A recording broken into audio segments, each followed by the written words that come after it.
Welcome to Season 4 of Might in Motion, the podcast that champions motivation, momentum, mindfulness, and might.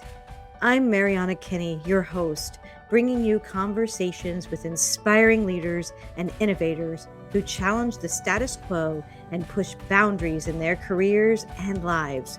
Whether you're here to grow, lead, or ignite your own journey, we're here to keep you moving forward. Let's dive in. Scott Schilling is an accomplished executive coach, international trainer, and speaker with a wealth of experience in sales and marketing that dates back to 1980. His professional journey is marked by a commitment to excellence and a passion for helping others achieve their full potential. As an author, Scott has shared his thoughts and insights and strategies for success, drawing from his extensive background in business development and personal growth. In addition to his coaching and speaking engagements, Scott is also a charismatic TV show and podcast host, where he engages audiences with his dynamic personality and thought-provoking discussion. His personal life is as rich as his career, being a dedicated husband and father, which adds to the depth of his understanding of work-life balance and personal fulfillment. Scott's life took a dramatic turn when he survived a freak accident that nearly claimed his life. The incident, which involved a severe hit to the back of his head, led to a dissected artery in his brain and a subsequent significant cerebellar stroke. This life-altering event propelled him into a journey of research and self-discovery, seeking answers to the profound questions that arise from such a traumatic experience. Scott, welcome to Might in Motion. Thank you. I'm honored to be here. Looking forward to a great time together. I think this is going to be a really great discussion. You have such a dynamic background, and most people who've listened to the podcast, I am married to a combat wounded veteran, so traumatic brain injuries hold a special place in my heart, because that's what Marines tend to happen to Marines. So, you experience a very traumatic event that has altered you, I'm sure, and your family. What's maybe one big lesson that you learned from that big event?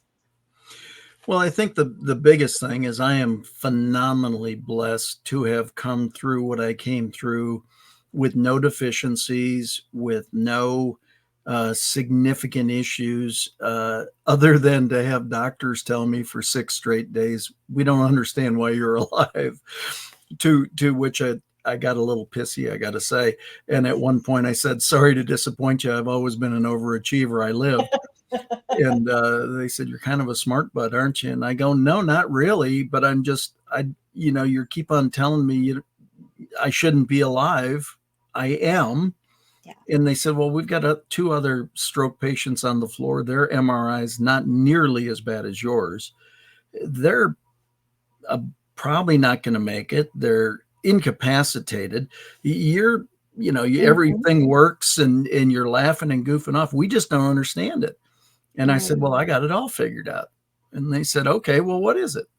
I said, it's obvious. It's God's grace, mercy, and favor on my life. Mm-hmm. They said, well, that's as good an answer as we got. They walked out and discharged me. Wow. So I mean, I take no credit for coming through it other than I've got a big mission ahead of me, and that's to make as much positive impact on the planet as I can. Were you focused on that big mission before the incident happened? It was something that was already underway for you? Yeah, it's interesting. I had made a declaration to God on stage in front of 10,000 people, by the way. Wow. That I said, I'm done being a hired gun except for 3 things: sharing messages of hope and inspiration, teaching and training others to do the same, and building the kingdom. Other than that, I'm done. And I don't know that I was implementing that as well as I could have, or maybe even should have. And, you as a believer, you get these little taps on the shoulder and taps, and all said, whack, it's a 2x4. That wasn't a tap. that wasn't the tap. But there's no way that I came through what I came through without the grace of God. Yeah. It's not there were too many things that had to come out with no deficiencies or anything. And so then you realize I had set probably 20 years or well, no, probably 10, 15 years earlier at that time. I had created my mission statement, which is to create a community of 1 million or more, maximizing them spiritually, financially, personally, and professionally, creating enough influence to cause over $100 million in charitable giving, and to positively impact 1 billion or more lives on the planet. So that's been the mission now for over 20 years. And I was moving toward it. I don't know that I was moving toward it fast enough or big enough. Right. And so again, what do you learn from something like that? Number one, you're phenomenally blessed. Number two, God never puts anything on your heart that he doesn't equip you to fulfill. And so now we're just kind of in that, okay, time to put the gas pedal down and fulfill it, because the world certainly needs it right now. Yeah. I love that. That resonates a lot. You know, we kind of joke in my family that my husband's a man who's very hard to kill. You know, and you're the same, and there's a reason. Like and sometimes you don't know right away what that impact is, what that ripple is that you are bringing to somebody else's life, just through how you are showing up and serving others. One of the things you said last time we met, and I don't know if you remember this, you said to become an asset, a spontaneous servant every time. And that one sentence just really stuck with me. Can you maybe dive into that a little bit more for our listeners, especially how like being a servant to others can really help you in your leadership journey? Yeah. So I'm very blessed to have come out of the Zig Ziglar camp. I read See You at the Top when I was probably 17 years old, still in high school.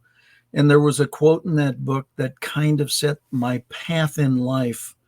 And that is, you can have everything in life you want when you help enough other people get what they want. And so that created this bent of servant leadership. And so you're in that place where you become an example. Telling people what to do doesn't work real well. Showing them through action tends to. So what I have said in my trainings for years, the chances of you needing what I do the minute we meet is maybe 5%. The chances of you needing to know something I know or someone I know is probably 95%. Therefore, become an asset to everyone you meet, a spontaneous servant every time. When you become a spontaneous servant, the rest kind of takes care of itself. So if I know somebody that you need to know or would like to know, and I share that, it's part of us building our relationship. Relationships are all about trust. Well, trust starts with first knowing people, getting to like people, and then earning trust. And so if you understand that relationships and doing business together and being asked to be on somebody's podcast is about trust, that means you have to earn that in advance of the opportunity to use it. So it's the same thing with relationships. It's why I'm such an advocate for creating relationships way ahead of the need to have the relationship. Yeah, that makes complete sense. And, I think what a lot of times people struggle with today is that many of those partnerships or those potential for relationships now are on the virtual side. So there's a whole community of people that are networking, right? You've got LinkedIn. There's a lot of great networking that happens there. In your career space, if you're going into an office building, it's a little bit, I'm doing quotation marks, easier to network because you're walking the halls with the person, you're at the water cooler, you're heating your food up at the same microwave. But when a big portion of your team might not be physically there, or the whole team might be, remote, creating some of those relationships and that sense of trust can be hard. Do you Yep. have any kind of advice on how you can foster that kind of growth when you're maybe in a virtual space? Well, it actually is the same in a virtual space. You have to get people to know you, like you, and trust you. Okay. Well, how do you get them to create trust? Well, there's a number of steps. You have to capture their interest and attention. You have to be likable. I mean, if you're a old grumpy Gus and somebody sees you on camera and you're not smiling, you're not having fun, you're not sharing good energy, they're not going to call upon you. And again, you're Mm-hmm. not going to forward the relationship because it's a series of steps. Then you've got to be in tune. Good Lord was on our side. He gave us 2 ears, one mouth. We're supposed to Yeah. listen twice as much as we talk. We should be listening to people, asking them questions, doing those things. Then we, you know, kind of demonstrate our abilities or our offer or who we are, right? If we are integrous and good listeners and all those things, we need to show those things. We need to use simple language. The one Mm. thing that I get praise for when I come off stage is, wow, I actually understood every point you were working to make. So many people try to be this great, I'm this brainiac or I've got all these degrees. It's like, get over your dang Mhm. self.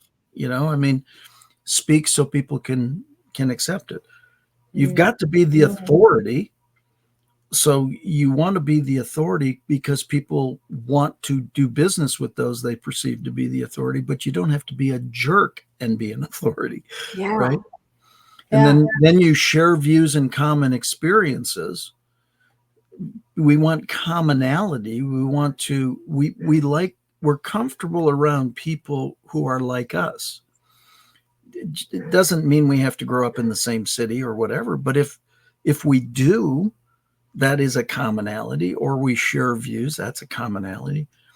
And then ultimately, we've got to demonstrate trustworthiness. In order to gain trust, you must be trustworthy. That Yeah. means if somebody says, "Hey, we're doing this at 4:30, can you be there at 4:25?" You're there at 4:24, Mm-hmm. right? You're not there at 4:26, and you're probably not even there at 4:25. You're there a minute early because you can only control what you do. Right. And then when you invest some time, interest, and knowledge in the entire situation, you put all that together, all of a sudden you've built some trust. And trust is hard to earn and easily lost. So Yes. once you have it, now Hold it's on. about nurturing it, growing it. And so again, that's kind of the anatomy of trust, is doing all those steps and understanding that when you weave them together, trust will be created, and then that is nurtured and grown over time. Yeah. When you're talking about this whole nurturing and um, I almost visualize a garden, and a gardener is constantly Mhm. tending to their garden, and they tend to bring things together that helps parts of the garden flourish, right? And I would think it's similar from a sales aspect, where when you can put the right people or the right Yep. situations adjacent, you create almost like this warm connection, which then drives sales. Do you kind of have that same belief or thought process on Well, how those the, relationships drive sales? absolutely. The cycle of nature, the cycle of life is much like the sales cycle. Mm, People want the bouquet of roses. yeah. That's the end benefit. Wow, isn't this beautiful? Well, do you have any idea what goes into creating a bouquet of roses? You first have to dig the soil, right? You've got to get the soil out of the way. Then you've got to plant the seed. Then you've got to cover it up. Then you have to water it. Then you have to fertilize it. then you have to weed it, then you have to, Mm. right? So there are all these steps. It's very similar in a sales process or in anything else. The first thing we have to do is meet. I can't just walk up to you and go, hey, why don't you buy something from me? Well, I mean, I can do that. Doesn't typically go very well, Right. right? And so the point is, I teach people hockey stick growth, which Hmm. is the blade is the foundation. It's the preparation time. It's the treating people with respect, honor, and dignity over time. It's doing all these things. And then finally, there's a point of inflection where it starts to go up. And now you've got the entire shaft of the hockey stick, right? I mean, you sell more with less effort at higher margins for a longer period of time because you've set the foundation in place. People Yeah. know that you're trustworthy. People know that you'll deliver. They know that you're on their side.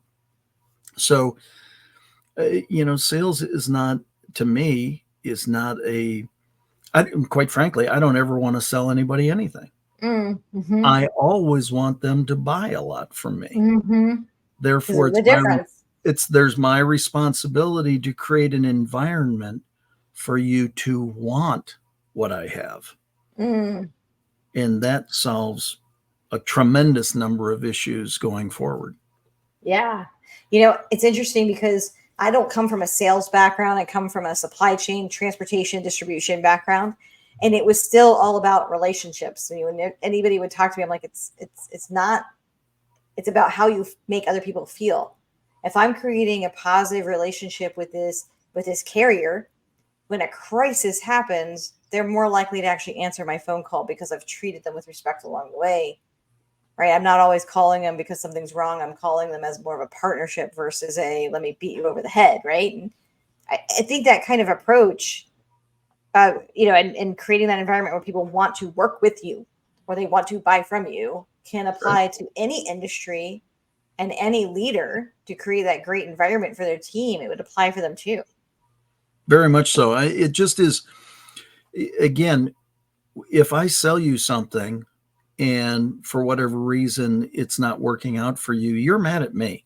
Mm, If you buy something from me and it doesn't work out, you're not mad at me. You may be mad at you, but you're probably not even mad at you. You just mm-hmm. kind of go, didn't work out, right? Right. And so again, when you work in partnership with people, when you really find out, I think it's hilarious. Some sales trainers try to make it so complex and so multiple closing questions. And if I've done the presentation right, my closing question is, so what do you think? Yeah. So what do you think? Would you like to go further? Would you like to go ahead and take advantage of this offer? Would you like me to put it in your car for you? What I'm saying is it, because it should simply be a conversation that takes you to solve a problem. Mm, When people ask what I do, it's 4 words.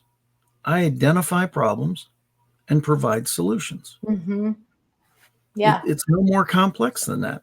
Yeah. I love that. Because like I said, that applies to anybody, not just a salesperson. Every, Hmm.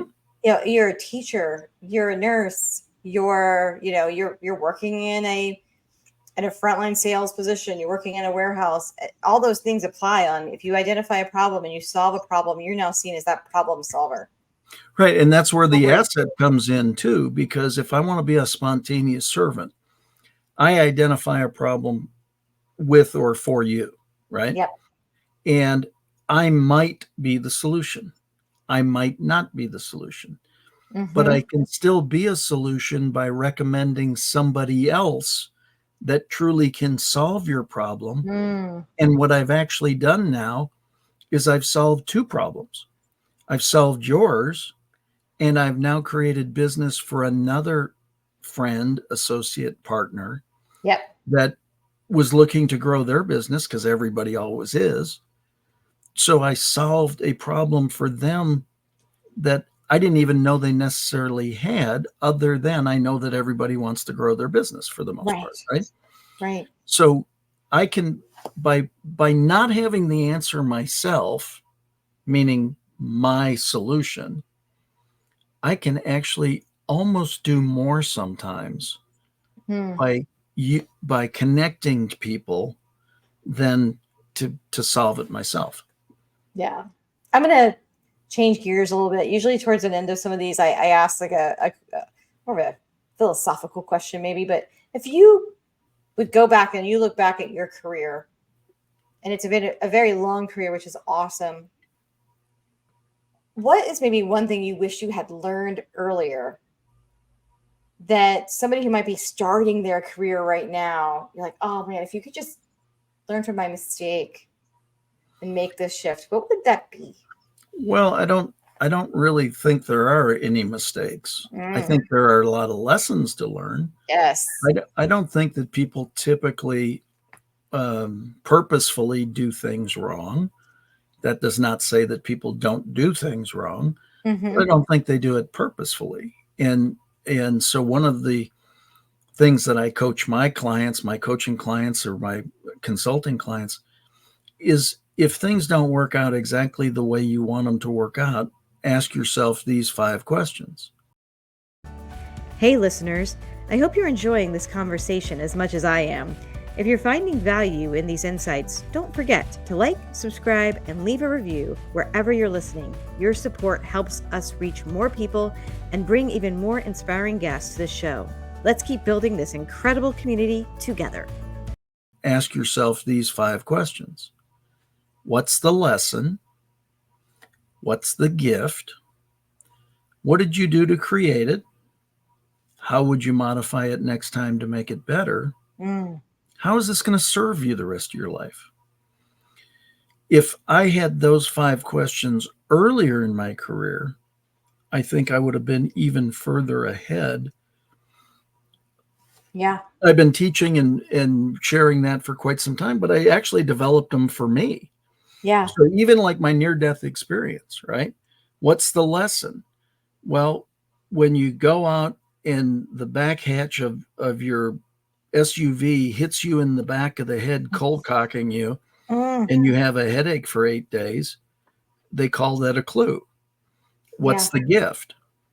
I was fortunate enough to live through it fairly unaffected. What did I do to create it? Well, I went out to the vehicle.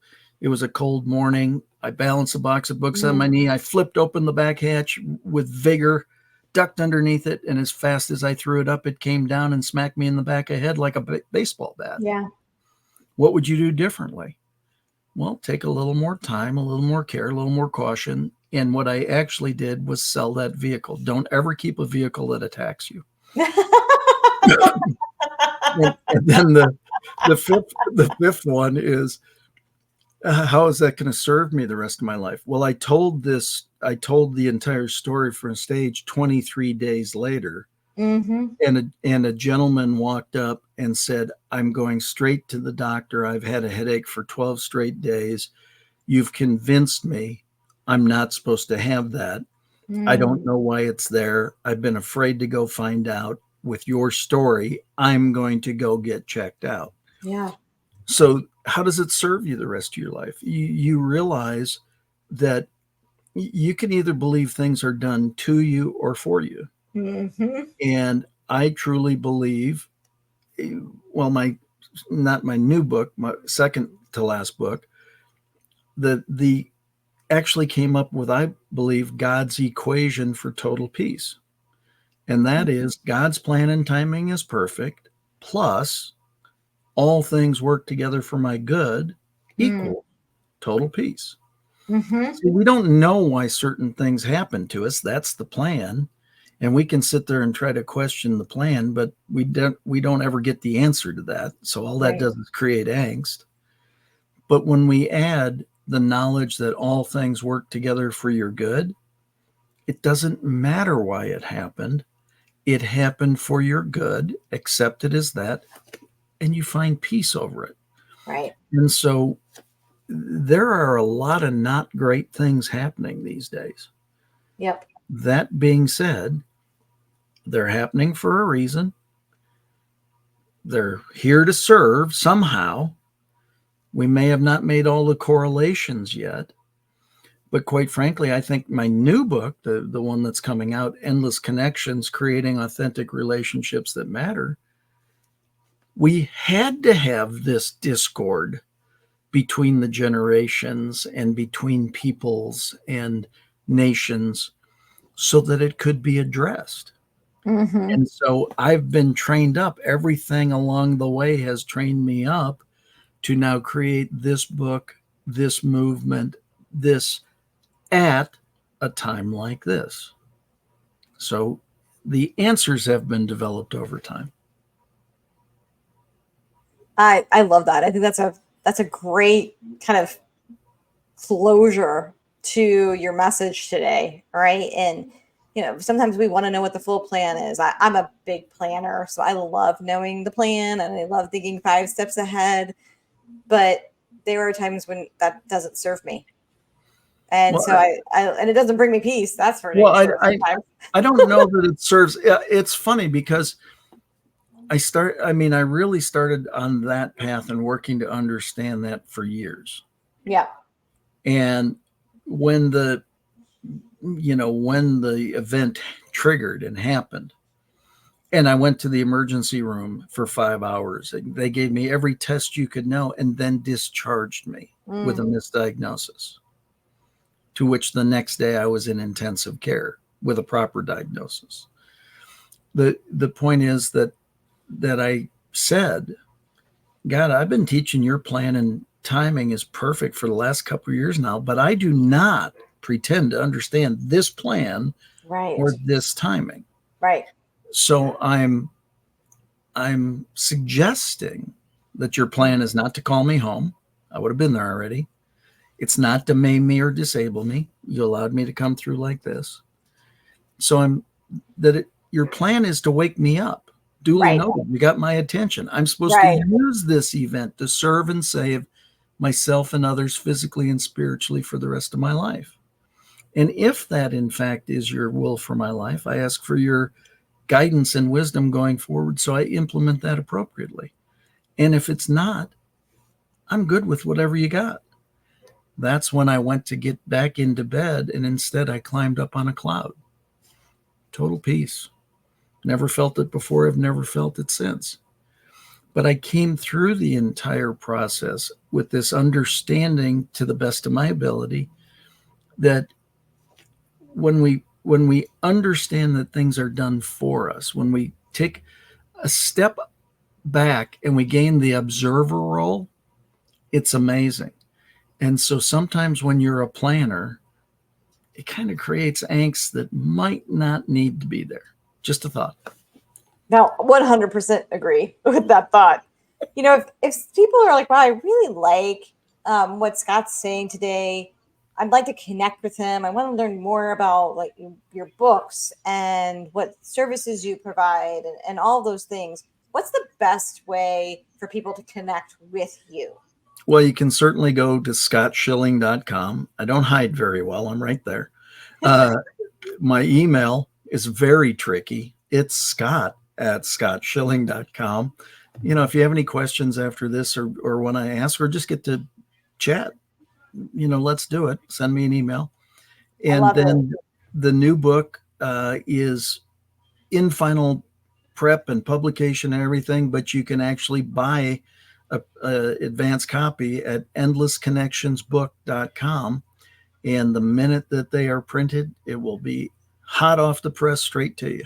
Awesome. That is awesome. Now, everybody who listens knows I always have my handy pen.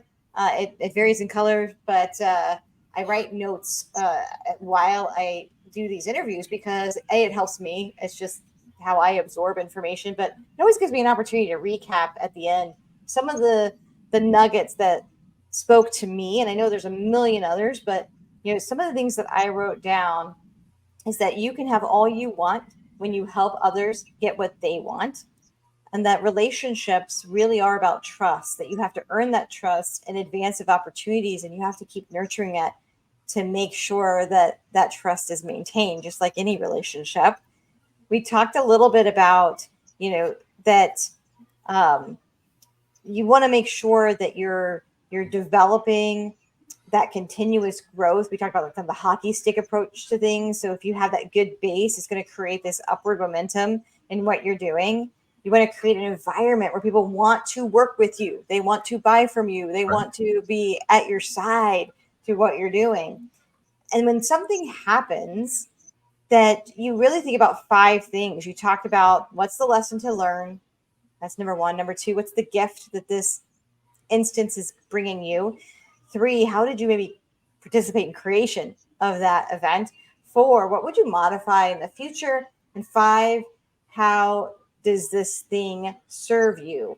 So things are done for us. That could be good or bad. So I think you can apply those 5 questions to really create positive events in your life, but also be things that we might initially think are negative, which actually probably have some kind of positivity.